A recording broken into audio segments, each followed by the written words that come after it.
Today we will study environmental chemistry. Environment means surroundings. Now environment has four components. First is atmosphere. Now atmosphere is a cover of gases like O2, O3, NO2. Now atmosphere has four regions. First is troposphere. Now troposphere is the domain of living organisms. It is greatly affected by the pollution. Next is stratosphere. Stratosphere is also known as ozonosphere because it contains ozone. Ozone protects the living organisms from harmful ultraviolet radiations. Third is mesosphere. Mesosphere contains the ionized gases and it is also known as ionosphere. And the last is thermosphere. Thermosphere is also known as ionosphere. Now the next component of environment is hydrosphere. Hydrosphere contains the water. It covers 75% of Earth's surface in the form of rivers, lakes and oceans. Next is lithosphere. Now lithosphere has two parts. One is the upper part which contains the rocks, mountains, and what is the lower part? Lower part contains the soil and it is known as the crust. Next is last part, last component of environment is biosphere. Biosphere contains the living organisms, plants and animals. Now let us understand what do we mean by environmental chemistry. What is environmental chemistry? It is the branch of chemistry which deals with the chemical phenomenon which are taking place in the environment. Now let us understand what is a environmental pollution. हम कहते हैं कि ये pollution है बहुत. What is pollution? Pollution is the addition of undesirable materials to air, water, soil. The undesirable materials that are present which affect the life on earth, they are known as pollutants. Now what is the basic difference between a pollutant and contaminant? Pollutant क्या होता है? It is the undesirable material which is present in air, water, soil. And where it comes from? It either comes from natural sources or it comes from human activities. And it adversely affects the life on earth. Now what is contaminant? Contaminant is the undesirable material which comes from human activity. It may or may not be harmful. Now next is threshold limit value. It is known as TLV. Now what is threshold limit value? It is the permissible amount of a pollutant which is present in the atmosphere to which a worker can be exposed for 8 hours in a day or 40 hours in a week without adversely affecting the worker. So it is 40 ppm for CO, 5000 ppm for CO2. Now if we discuss types of pollution, first type of pollution is air pollution. And in air pollution, what do we understand by it? That due to the presence of some undesired materials in the air, they will affect the quality of air and obviously they will affect the life of organisms. Now, if I say carbon monoxide, presence of carbon monoxide air के अंदर कैसे pollution को create करेगा या what harmful effects will carbon monoxide have on the organisms. Now carbon monoxide, how is it produced? It is produced by the incomplete combustion of fuels. It combines with hemoglobin present in the blood to form carboxyhemoglobin, which is 300 times more stable than oxyhemoglobin, and it reduces the oxygen carrying capacity of the blood, causing anoxia. That is a deficiency of oxygen in the body, which leads to nausea and dizziness. Now next is we talk about hydrocarbons. Now hydrocarbons कहाँ से आते हैं? They also are produced by incomplete combustion of fuels. What is the harmful effect of these hydrocarbons? They produce photochemical smog. Now next is sulfur dioxide. Sulfur dioxide is produced by volcanic eruptions. It enters into the atmosphere through volcanic eruptions and it causes irritation to the eyes as well as the respiratory tract. Now oxides of nitrogen, NO2, it is produced by combustion of fossil fuels. Now what are the harmful effects of NO2? NO2 produces acid rain and it also produces photochemical smog. Now let us understand the types of pollutants. Now what is a primary pollutant? Primary pollutant is one which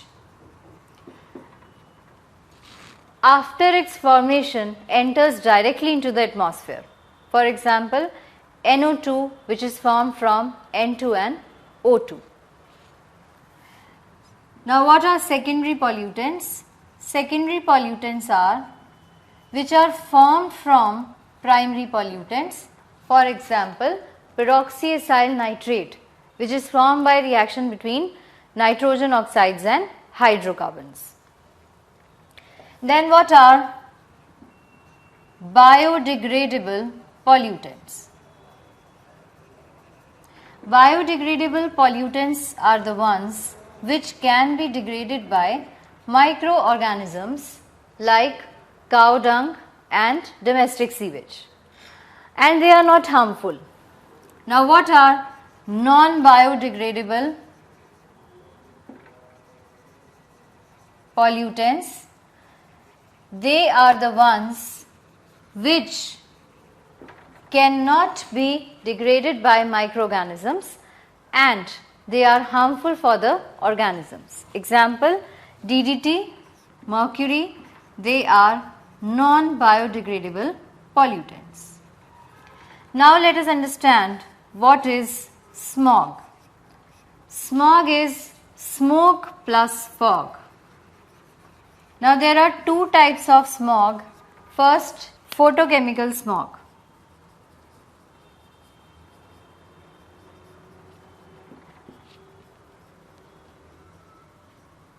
Photochemical smog was first seen in Los Angeles.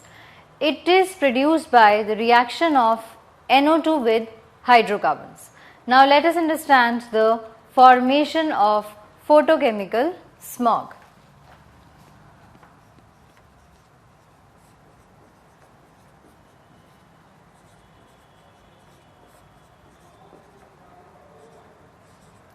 O3 will react with NO to form NO2 plus O2.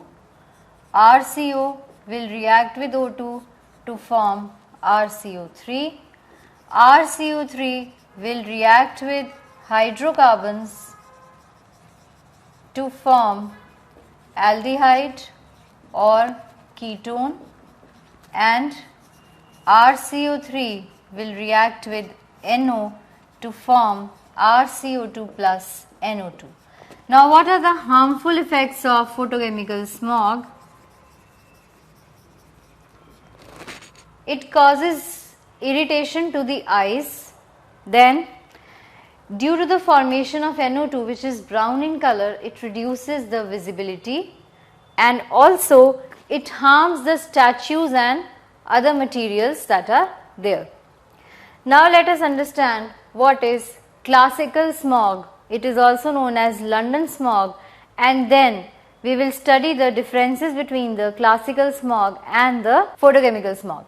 Now how is classical smog formed? It is formed by the reaction of SO2 with humidity, which forms H2SO4, and this is known as H2SO4 fog. Differences between classical smog and photochemical smog.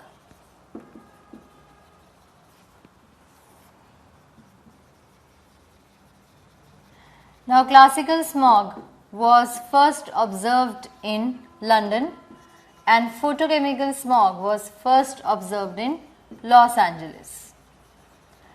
Classical smog is reducing in nature and photochemical smog is oxidizing in nature.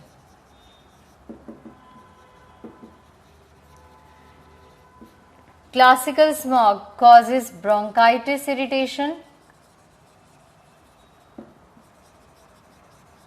Photochemical smog causes eye irritation. Classical smog is observed in winters and photochemical smog is observed in summers, formed by reaction of SO2 with water,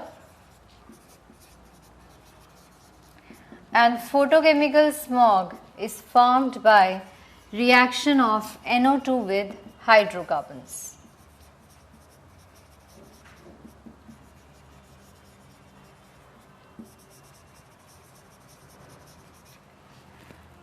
Now we will understand what is ozone layer depletion.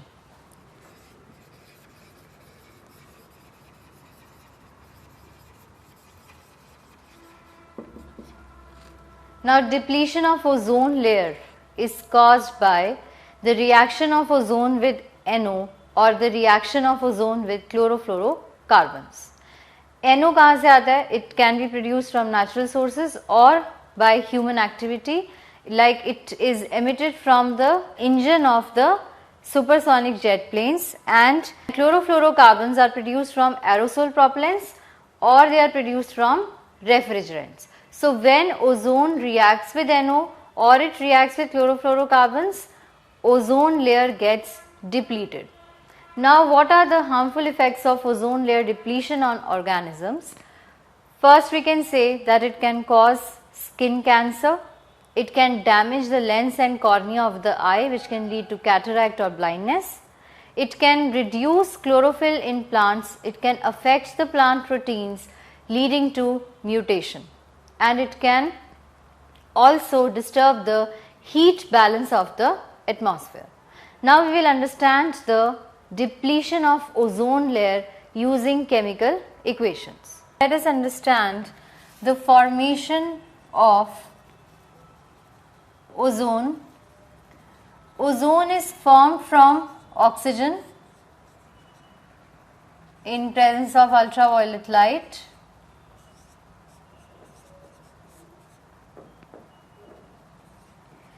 And now let us understand the depletion of ozone layer. Depletion भी oxygen से ही होती है and it is regenerated back. O3 in presence of ultraviolet light gives O2 plus O plus heat. NO reacts with O3 to form NO2 plus O2. NO2 reacts with the oxygen radical to form NO dot plus O2.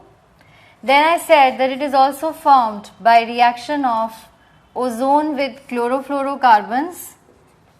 So CF2Cl plus Cl dot, CFCl3 in presence of ultraviolet light gives CF2Cl plus Cl dot. This Cl radical then reacts with ozone to give ClO plus O2. ClO radical reacts with another oxygen radical to form Cl radical and O2. So again O2 is given back after the dissociation of ozone, और जब ozone form होता है तो it is also formed by O2. Now we will understand what is acid rain and what are the consequences of acid rain. Now let us understand what is acid rain. Now acid rain क्या होती है? It contains H2SO4, HNO3 along with some HCl, और rain water के साथ ये H2SO4 और HNO3 कैसे आ जाता है? Because they are produced by the reaction of SO2 and O2, NO2, which are present in atmosphere as pollutants. Now let us understand how H2SO4 is produced and how HNO3 is produced. NO reacts with O3 to form NO2 plus O2.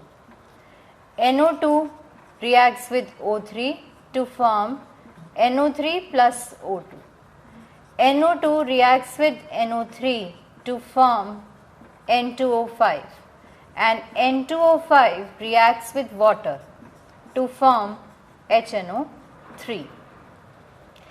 Now, how H2SO4 is produced? SO2 reacts with O2 to form SO3. SO3 reacts with the water to form H2SO4. Now what is the pH of acid rain? pH of acid rain is 4 to 5.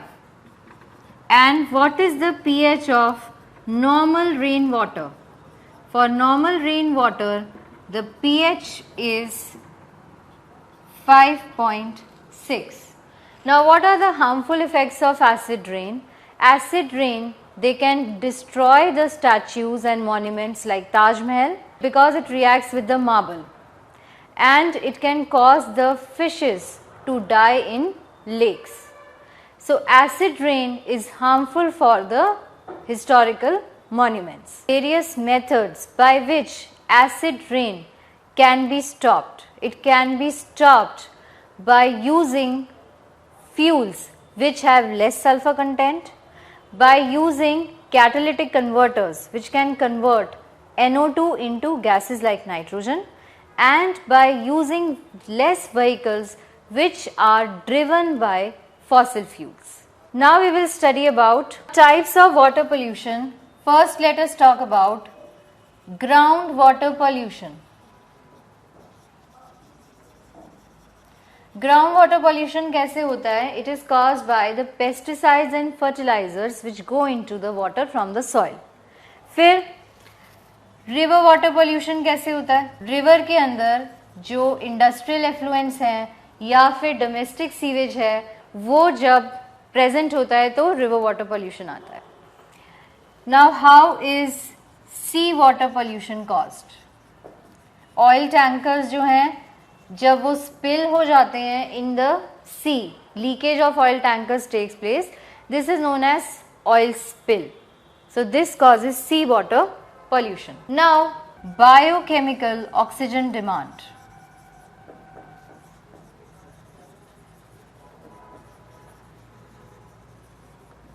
It is called BOD.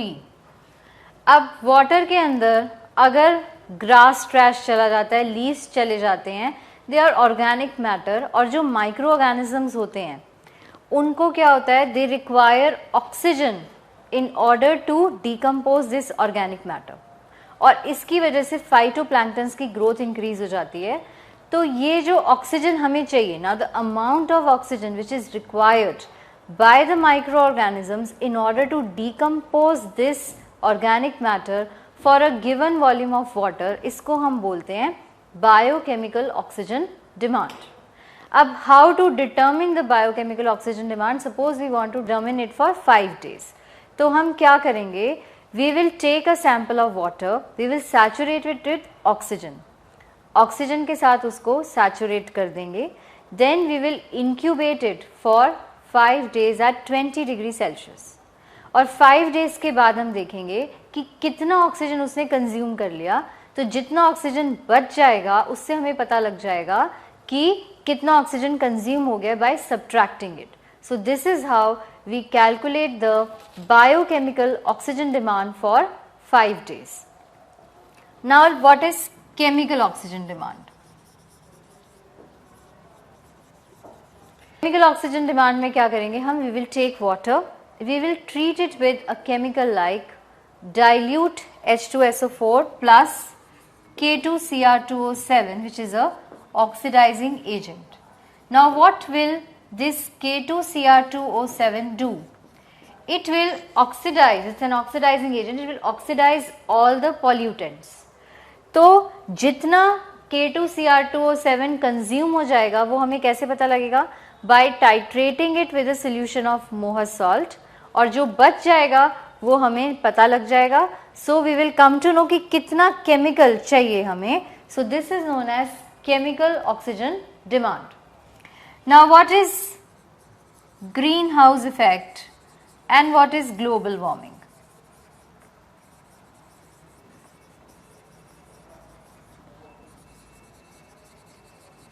Now we know that methane, CO2, they are greenhouse gases. That is, they trap the heat of the sun. Ultraviolet radiation जो sun से आ रही है वो तो ozone layer absorb कर लेगा, और जो विजिबल लाइट आ रही है it will be absorbed by these gases like CH4 and CO2, which are greenhouse gases, and what will happen? They will trap the sun's heat. सन की हीट को trap कर लेंगे और उसको बाहर वापस नहीं जाने देंगे. As a result, what will happen? This heat will be radiated back to the earth's surface, leading to an increase in the temperature of the earth. Surface temperature बढ़ जाएगा earth का, जिसकी वजह से what will happen? That glaciers and ice caps, they will start melting, and the low-lying continents, they will start getting submerged. अब क्या होगा? The concentration of CO2 will increase in the atmosphere, which will lead to increased photosynthesis, that is increased growth of plants in warm climates. It will also lead to the diseases like yellow fever and dengue, because as the temperature will increase, onset of these diseases will increase. Now we have to study what is soil pollution and how it is caused. So soil pollution is caused by addition of undesirable materials to the soil. And what are the causes of this soil pollution? They can be agricultural waste, they can be industrial waste due to the addition of herbicides, fungicides or insecticides to the soil. Now let us understand what is eutrophication. Now eutrophication कैसे होती है? अब soil के अंदर जब हमने insecticides डाले, fertilisers डाले, फंजीसाइड्स डाले, तो वाटर के साथ ये जो न्यूट्रिएंट्स हैं they will go to the lake, and what will happen? These nutrients they will encourage the growth of algae in water, और ये एल्गी क्या करेंगे? They will take the dissolved oxygen for their growth, जिसकी वजह से dissolved oxygen जो है water के अंदर कम हो जाएगा and the fishes will die. This is known as eutrophication. Now let us say what is green chemistry. Now green chemistry का क्या मतलब है? It means in the chemical process, जो भी केमिकल प्रोसेस है उसके अंदर हम ऐसा केमिकल यूज कर रहे हैं जो टॉक्सिक नहीं है, और जो उसका बाय प्रोडक्ट है वो भी टॉक्सिक नहीं है, वो environmental friendly है, it does not have any adverse effect on the environment. Now like if we have to go for dry cleaning agents, dry cleaning agents में अब what type of dry cleaning agents we are using?